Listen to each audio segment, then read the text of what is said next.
আপনাদের জন্য এবং আমাদের জন্য এবং জাতির জন্য একটা সুখবর আছে। প্রথমত হলো আসাদুজ্জামান নূরের 2টা মামলায় জামিন অ্যাবসলিউট করছেন এবং আমার মনে হয় এখন আর এতে বাধা হবে না। অন্য মামলা যেগুলো আছে সেই জন্য।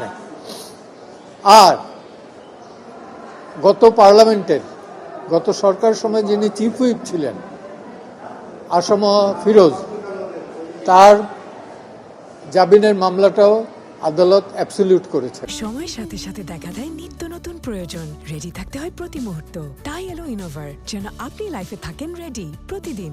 Innova, designed for now. Asam Firoz অত্যন্ত অসুস্থ। আমরা আশা করব যে শীঘ্রই আজকালকের ভেতরে তিনি মুক্তি পাবেন এবং পরিবারের কাছে ফিরে যাবেন এবং সুচিকিৎসা পাবেন। এটুকুই। এগুলো সবই খুনের মামলা এবং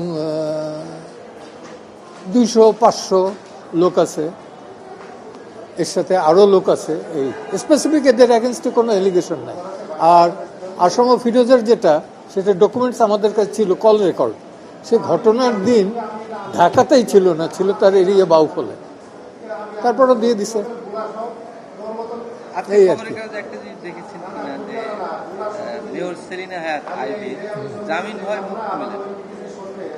সবগুলো মামলায় হচ্ছে যে এমন ভাবে আসামি করা হয়েছে যে ধরেন যে 400-500 লোকের সঙ্গে সে ওটার সঙ্গে ঘটনাস্থল। এটাই তো হইতেছে যে মানে এটা মামলা বাণিজ্য, নাথিং এলস। মামলা বাণিজ্য, আমরা এর বন্ধ চাই।